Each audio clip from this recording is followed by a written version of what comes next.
Thanks for watching this video. Billionaire takes random woman to his ex-fiancée's wedding. What she does shocks everyone. The champagne glass shattered against the marble floor, silencing the entire reception hall. 300 guests froze, all eyes locked on the woman in the emerald dress who had just delivered the most devastating wedding toast in history. Standing beside her, the billionaire who had brought her, a complete stranger just 48 hours earlier, couldn't hide his shock. Nobody could have predicted what she would do next. Hey everyone! If you're enjoying this story already, please hit that like button and subscribe to the channel for more incredible real-life inspired stories that will leave you speechless. Your support means everything, and trust me, you won't want to miss what happens next in this wild ride. Marcus Blackwood had everything money could buy, except the one thing he truly wanted, someone who loved him for himself, not his fortune. At 42, the tech mogul had built an empire worth billions but found himself alone in his penthouse overlooking Manhattan, scrolling through his phone when the wedding invitation arrived.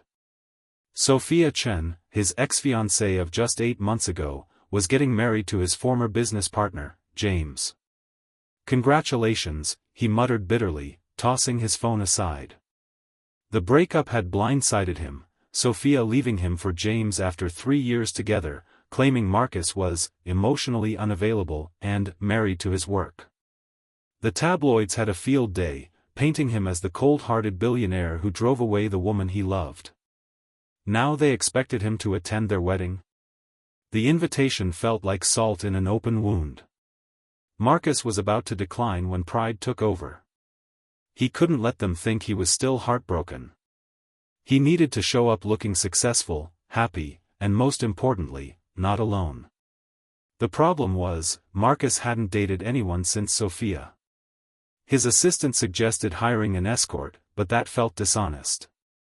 He wanted someone real, someone who might actually enjoy his company. That's when fate intervened in the form of Eliza Reynolds. He met her at his favorite coffee shop 2 days before the wedding. Eliza was 34, a children's book illustrator with wild curly hair and paint-splattered jeans who accidentally spilled her latte on his custom Italian shoes. "I'm so sorry," she exclaimed, frantically dabbing at his feet with napkins. "These were probably worth more than my rent."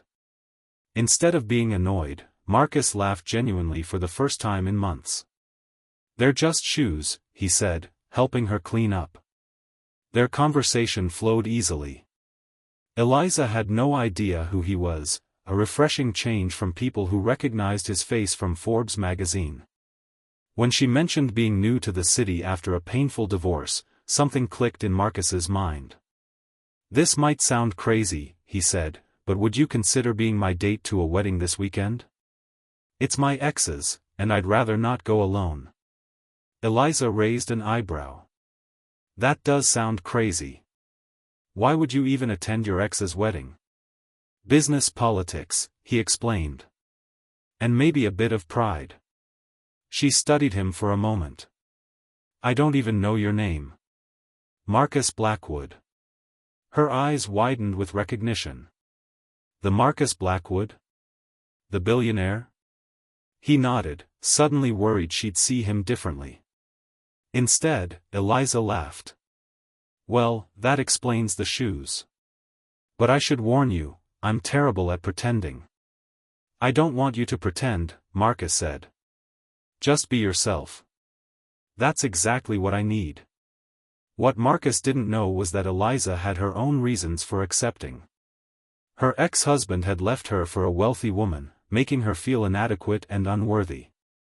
Showing up at a billionaire's side to a high-society wedding felt like poetic justice, a chance to rebuild her shattered confidence. The day of the wedding arrived. Marcus sent a car to pick up Eliza, along with a stunning emerald dress that complemented her eyes. When she stepped into his penthouse, he barely recognized the confident woman before him. "You clean up nice, Blackwood," she teased. "You're breathtaking," he replied honestly. On the drive to the Hamptons estate where the wedding was being held, Marcus briefed Eliza on who would be there. Sophia's family owns one of the largest hotel chains in Asia. James was my VP of operations until he left with her. Most guests will be business associates or socialites. And what's our story? Eliza asked. How did the billionaire and the struggling artist meet? Marcus smiled. Let's tell the truth. You spilled coffee on my shoes. The ceremony was elegant but tense. Marcus felt every sympathetic glance thrown his way as they took their seats. Sophia looked radiant walking down the aisle, and for a moment, old pain resurfaced. Eliza sensed his discomfort and squeezed his hand. Remember, you're the one who showed up with the most interesting woman in the room, she whispered, making him smile despite himself. At the reception, they were seated at a table with Marcus's industry rivals, clearly Sophia's attempt to make him uncomfortable. But Eliza surprised everyone, especially Marcus, with her wit and charm. She knew nothing about tech or finance, but her genuine questions and observations had the table captivated. Your date is delightful, whispered an elderly board member. Much more authentic than Sophia ever was. The comment struck Marcus.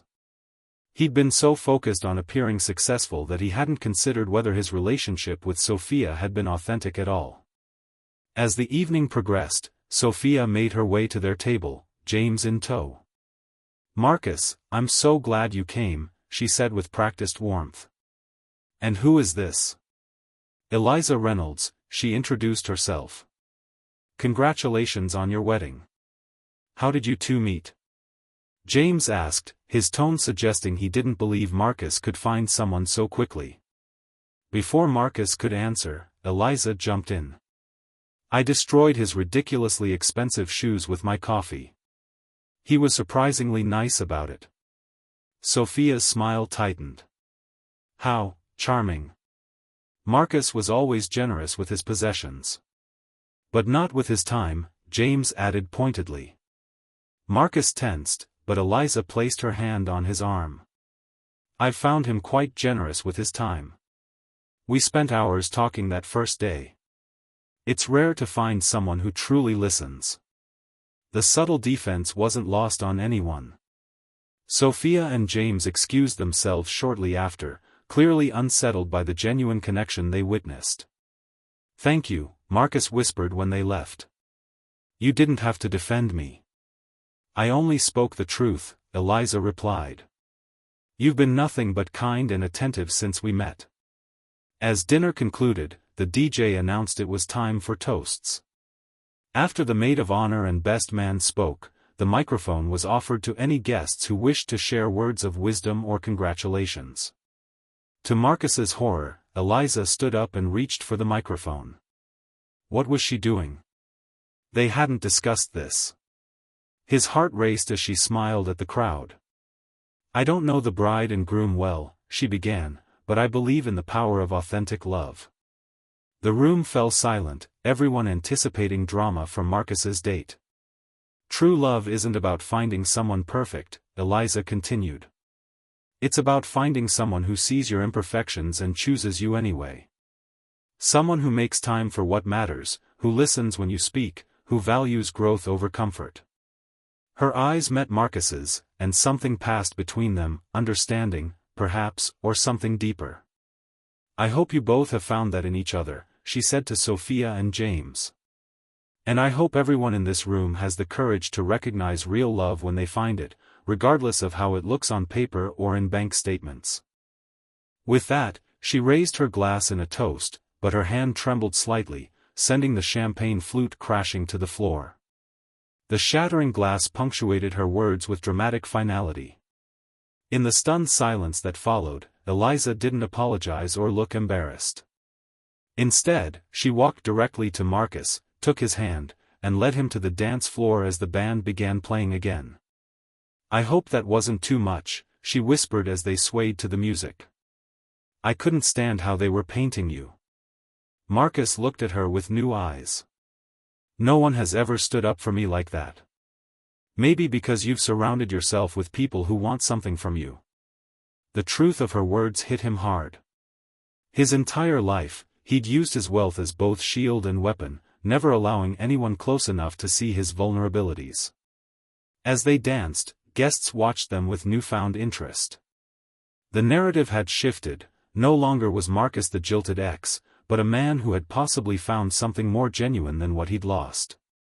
Later that night, as they walked along the beach behind the venue, Marcus asked the question that had been on his mind. "Why did you really agree to come with me tonight?"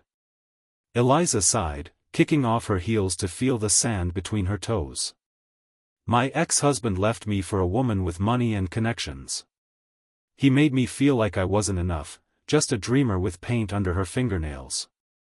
I thought coming here might help me prove something to myself." "And did it?" She smiled. "Yes, but not in the way I expected. I realized I don't need to prove anything to anyone, including myself. What matters is being authentic." Marcus nodded, understanding completely. "I've spent my life trying to prove my worth through success. Maybe that's why Sophia left. She never knew the real me because I never showed her." "And who is the real Marcus Blackwood?" Eliza asked, stopping to face him. Under the moonlight, with the sound of waves crashing nearby, Marcus found himself sharing things he'd never told anyone, about his childhood in foster care, his fear of abandonment, his drive to succeed at all costs. Eliza listened without judgment, occasionally sharing her own fears and dreams. By the time they returned to the city, something had fundamentally changed between them. What started as a convenient arrangement had become the beginning of something neither expected. 6 months later, Marcus sold his penthouse and moved into a smaller place with a studio space for Eliza's art. His board was shocked when he announced he'd be taking Fridays off to volunteer at a foster care center with Eliza. The tabloids speculated about the billionaire's midlife crisis, but those who knew him saw a man who had finally found his authentic self. As for Sophia and James, their marriage lasted 18 months before ending in a highly publicized divorce. It turned out that what they had mistaken for love was merely ambition and attraction, a lesson Marcus had learned just in time. The real shock came a year after the wedding when Eliza's children's book, inspired by her experience with Marcus, became a bestseller.